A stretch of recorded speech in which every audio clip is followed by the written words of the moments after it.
Hello and welcome back to Shining Force 2. I'm messing around with my microphone settings this time. I have the microphone gain slightly higher, so hopefully I can have the same sound quality and be slightly quieter.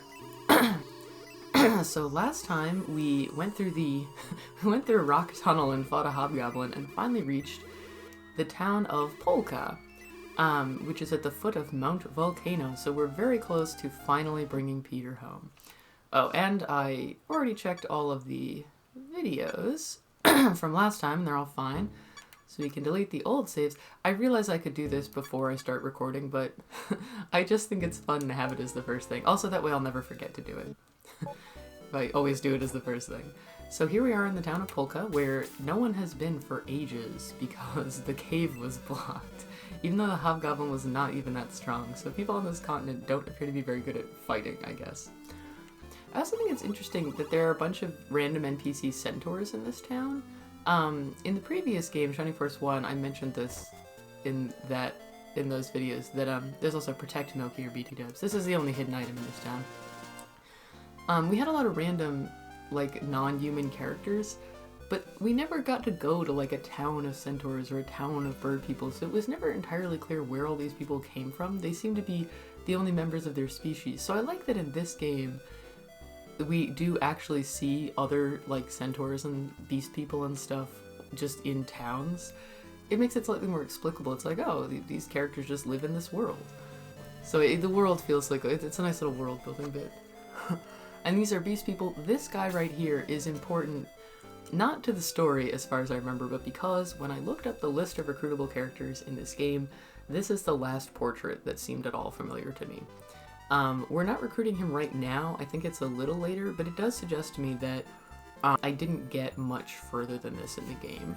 I don't think I even got halfway through as a kid. So much of this game will be new to me as well. So apparently, this place is the home of the Beastmen. And we have more new weapons here as well. So you can see that basically we went through like one battle and then the cave, and then we already had a new upgrade. Oh right, I gotta sell stuff to make room first, one sec. So the upgrades came fairly fast here, but the next battle has like more new enemies and stuff. So I want to make sure we're staying competitive so the battles can be done in a timely manner. We actually, it's funny, we have upgrades for some of us, but not for like the knight or warrior. So it's kind of like, oh, you randomly get and I think we already have his upgrade too, yeah. You randomly get a new sword and new staves, but nothing else? Which is like, why not just have this sword in the previous town, you know? It's like only 1 or 2 points better, so it's like, what was the point of this? We might as well just have had all the upgrades at once instead of having them staggered. It's like such an incremental advance. Okay, and with that, everyone is up to date. And this is like I definitely think it fits the vibe of like a sleepy little town. Now this, I didn't realize this was here until I ran into it in the last recording that fucked up. We're almost back to the point that I had been up to. This mysterious entity needs our help to get up. Apparently they're really heavy though. The whole scene is so weird. And then they transform into a magical fairy who was testing how good we are at picking things up, apparently.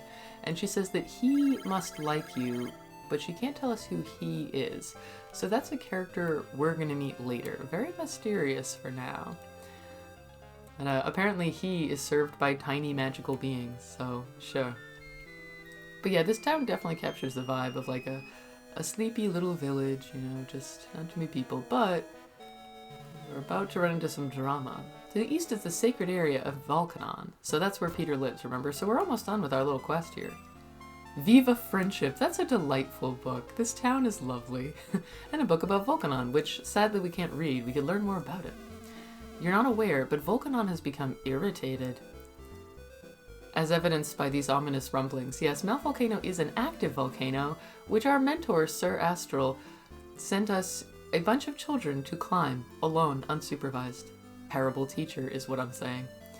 Like that, and it's getting worse. What's wrong, you ask?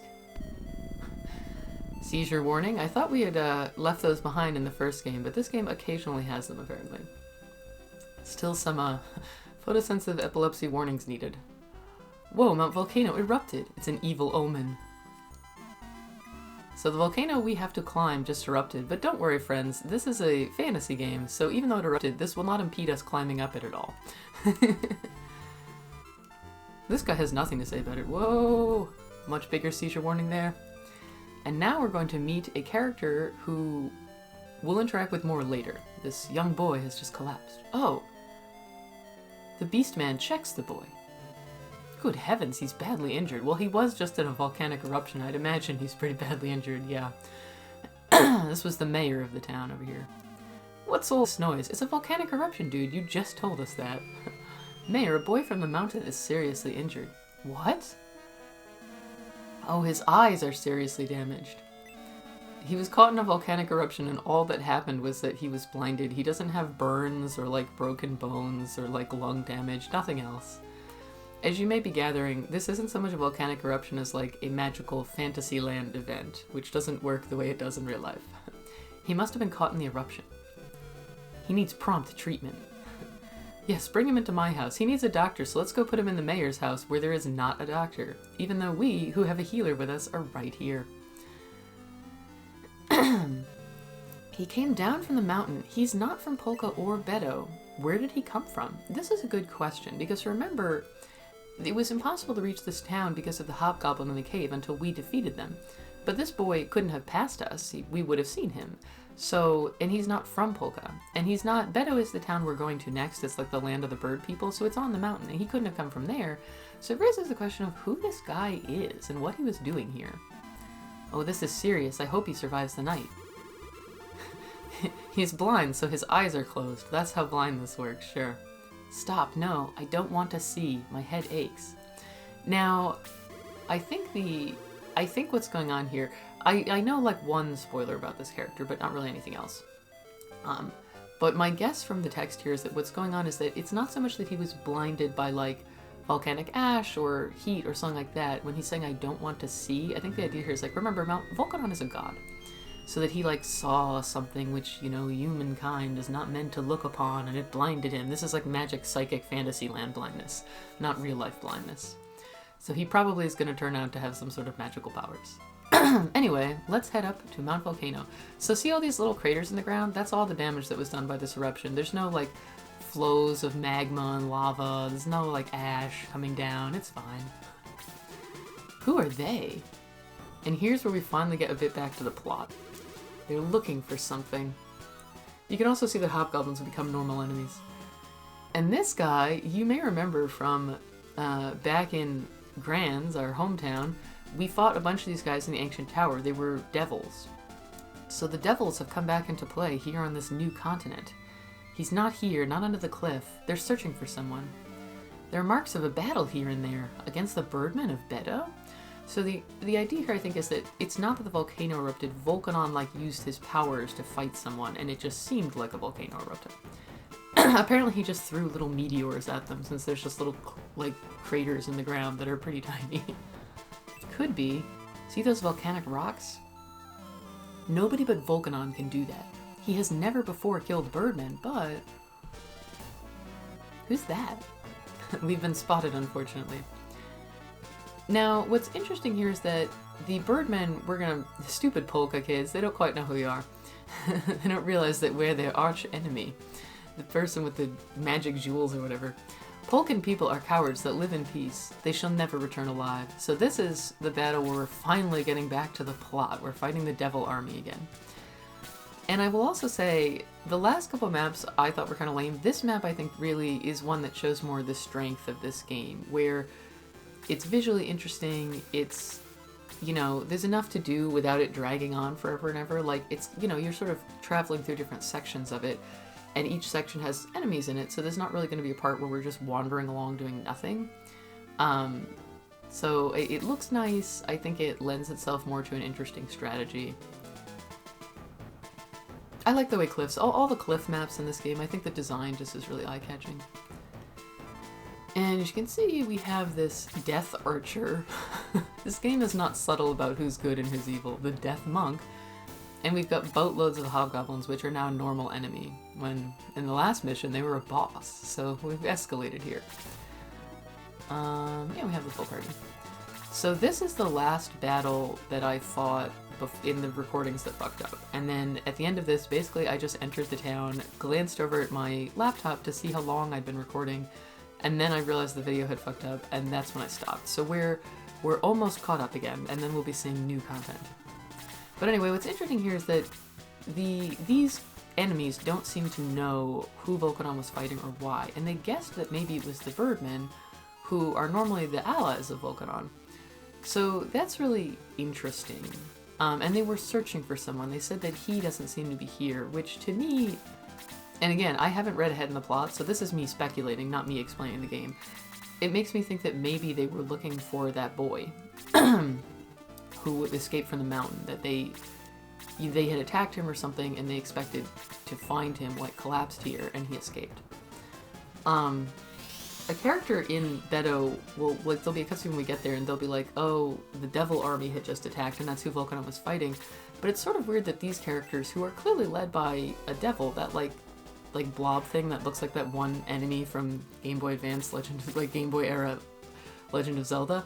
I think Poe or something, but it's like this one enemy that I remember from Link's Awakening. But anyway, the evil cloud here, these I'm pretty sure are supposed to be the devils. They're the things we fought in the ancient tower, and they appear in the world. So if these are the devils, it's a little strange that they wouldn't know that Volcanon was fighting the devil army. Now, maybe they're just like, they didn't get the memo or something, you know, they're not in the loop about the main plans, but it could be that, and again, I actually don't know, I have not read ahead in the plot, so this is me speculating. It's possible that Volcanon, like, something else was going on here, and both the Birdmen and these enemies don't actually know what's happening. However, I do have to point out, it could also be shoddy translation. As you may recall from the first game, where major plot points were just completely left out for no particular reason, the translation, these are old games, and the translation is not always the best or most consistent. So it is, and the thing is, there have been remakes of these games, like there was a couple ones. The most recent ones were Japanese mobile games, which mobile games are some of the worst ones because if they're not in your region, you can't like get an emulator and a fan translation of them. They're on mobile, so there's nothing you can really do, as far as I know. I don't play that many mobile games, so it's not like I'm like super pro at all that stuff, but that my impression is that if it's not available in your region, it's not, you have to like be able to change the region on your phone and stuff to get it, and if it's not in a language you can speak, it's not like you can just download a translation patch like you can for a ROM like this, so they can be pretty inaccessible. But there have been other, I think there was like a re-release for later systems as well. But these two games on the Genesis Anniversary Collection, or whatever, the 30-year collection, these are literally just ports of the original games. This Switch game is just a Sega Genesis emulator. So these are the original games, like warts and all, including the shoddy translations, which I think I kind of like because, like, the remakes are good too with the update translations, so you can actually know what the hell is going on. But there is a charm to going back and playing, you know, the original ones that came to the US, because it's like, it gives you a little window into that moment in gaming, right, in gaming history, when a lot of games had these shitty translations and all this kind of questionable stuff. So it has like a nostalgia factor, you know, going back and being like, this is literally what was available back then and what you would have played. So I do like that, in spite of the questionableness of the translation. But yeah, because of that, you know, I'm hesitant to speculate too much about the plot based on the text in the game, because it could be quite incorrect. Just like how in the first one, in the English version, you're not told that Kane is your brother, even though that's pretty important in order to understand why anything is even happening.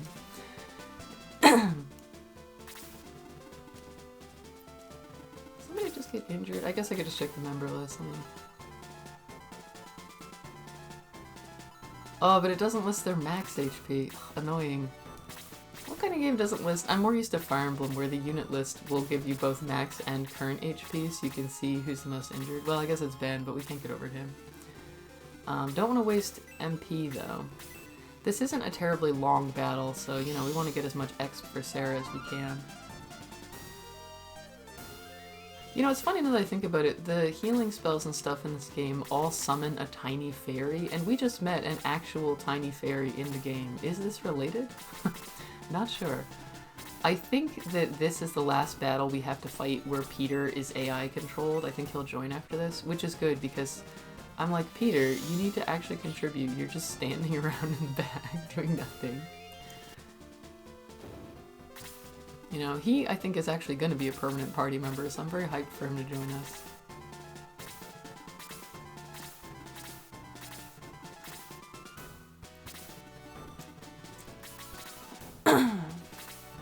Now, the first time I played this battle, I had assumed in that run-through that the evil cloud up there was the boss of the level, because, you know, it seemed like probably he should be, right? He's a unique sprite, he's like the plot-relevant enemy.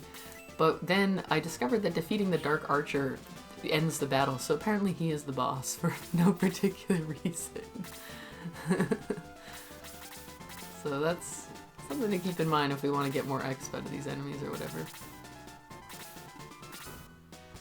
Probably I'm not going to level grind on this battle though, because I've already fought it once, so I don't really want to do that. Sorry if I'm coughing a lot. My allergies are terrible today. I have like terrible seasonal allergies all the time, and I live in an old house, and like I have dust allergies and stuff too. So it's like chronic. It's bad. I think Slade is actually my highest level character right now. I gotta give the other characters a turn here. Actually, he may be about to die, because that other guy critically hit him is the issue. Man. Sorry, Slade, but to be fair, you were already at a pretty high level, so whatever. Everyone else can get some XP now. It's really easy for the characters to end up unevenly leveled, because, you know, you don't get, like, one turn every round of combat. Some characters could get 2 turns in the same time another character got 1, because it's, like, partly based on speed and partly random. It can be a little difficult to make sure everyone is evenly leveled. That's what grinding is for, right? I probably will, when we're a bit further on, you know. I don't think it's worth it to, like, grind every, you know, couple battles. I try to wait until there's, like, actually a gap in experience and then just catch everybody up real quick. So not yet. Good job, Sarah. If Sarah gets overleveled, I don't mind, because having the healer overleveled, like, that's not a bad thing, you know, especially since the leveling for the healer can obviously be a little choppy, because they're not always going to be getting kills in battles. So maybe some levels it's like, oh, you managed to use up all your MP and get plenty of XP healing, but in other levels maybe you just end up not, so, you know, if they're overleveled, I don't mind. It's more for my characters, because I always find that the more overleveled one of them gets, the more they tend to get a bunch of kills. Like, it spirals out of control. Because then it becomes harder for them to weaken enemies enough for other units to kill them, but not enough to kill them themselves. So that can be more of an issue. I don't mind if the mages overlevel a bit either, because it's the same deal where because their spells do fixed damage, the damage doesn't increase with level. It doesn't make it impossible for them to, like, let other characters get a kill once in a while. Quite the contrary, as they get more AoE spells, they're, like, more useful for weakening enemies. Poor little Kiwi. I'm actually gonna have him not move, because I don't want Kiwi up against that cliff where the witch could cast freeze on him, because he'll just die, because he still does not have any HP. Sorry, little buddy, you're not permanent party member material because of your HP. Okay, we're gradually making progress here. Too bad we were not able to heal Slade, but, you know, the turn just didn't come up, you know, I had them far apart. I'm also not that worried about it because he's already level 14. This game doesn't really punish you that much for your characters getting killed. You know, the only real punishment is that you can't keep using them in that one map. And you can always go back and retry the map if you want, and rezzing them is pretty cheap. so it's not that big of a deal. It's nice though, because I think there is enough RNG in this game, especially things with the turn order, you know, where you don't know whether characters will get another turn in time to rescue them, that it would be fairly difficult to keep all of your characters alive every battle and still, like, get through them in a timely manner and, you know, level everybody up and stuff. Maybe I'm just not putting in enough effort, who knows, but, you know, I feel like characters die at a fairly good rate here. So if you were heavily punished for it, it would kind of not work that well. Like, I would contrast this with Fire Emblem, where you obviously permanently lose a character if, if they die. But in that game, it can be difficult to get everyone through the mission alive, but it's not that there's not randomness, but I would say it's not as random. Like, you can come up with a strategy where you carefully keep everyone alive, because the game is designed around the assumption that you want to do that. Whereas this game is designed around the assumption that, yeah, sometimes your character's gonna die, so you'll have to bring them back.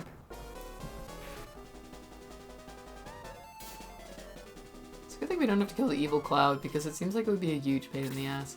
Much as, I will say, killing all of the different devils we've fought so far has been, because they dodge a lot. They can all give status effects. They're really annoying. And they fly. I think they have hover flying too, like the specific type of flying. So it's like, well, maybe we could kill them for the X. You know, they can, like, position themselves anywhere, which is irritating as hell. I just want to get a few more KOs here, you know. Might as well get that last bit of X, right? Why not? Peter is all the way over there, of course.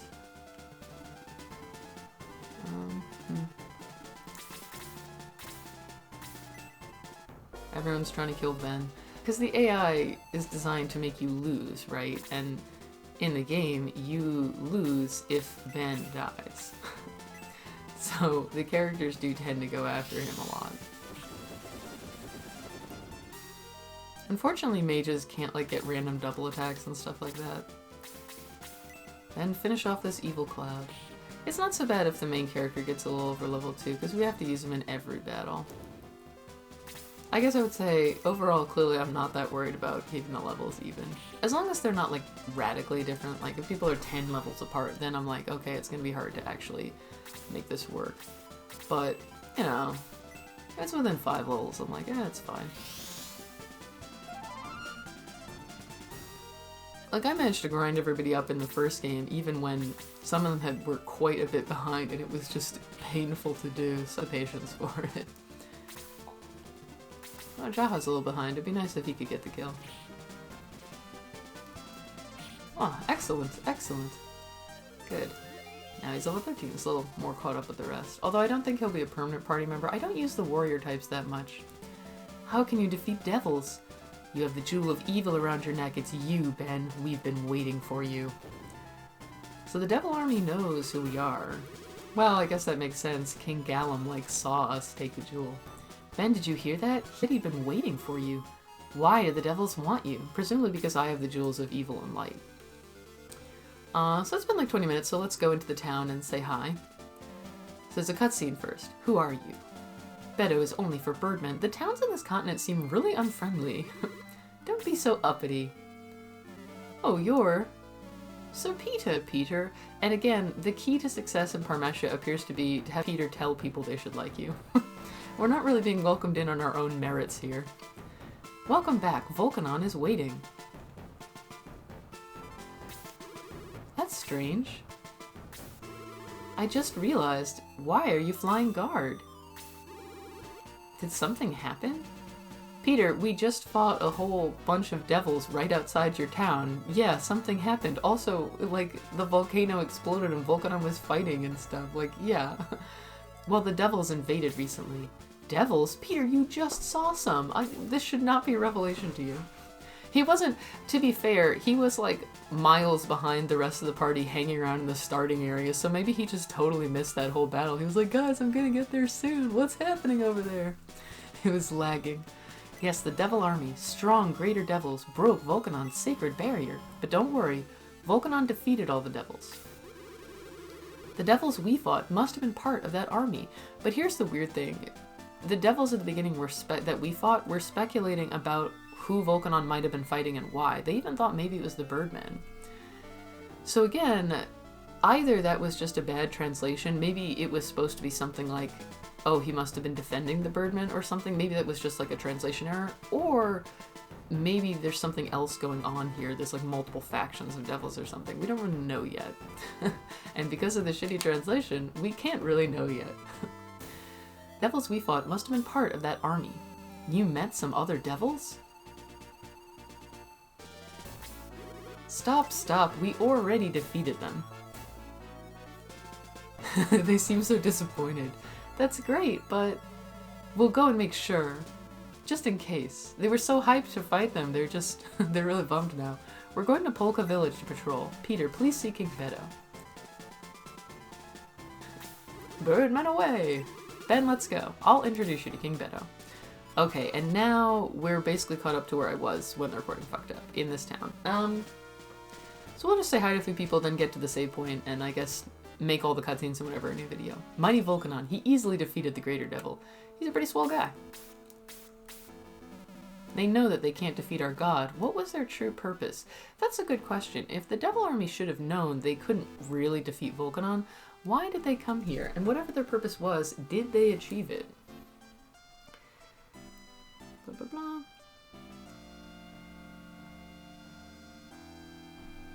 I'm looking through my guide right now, sorry.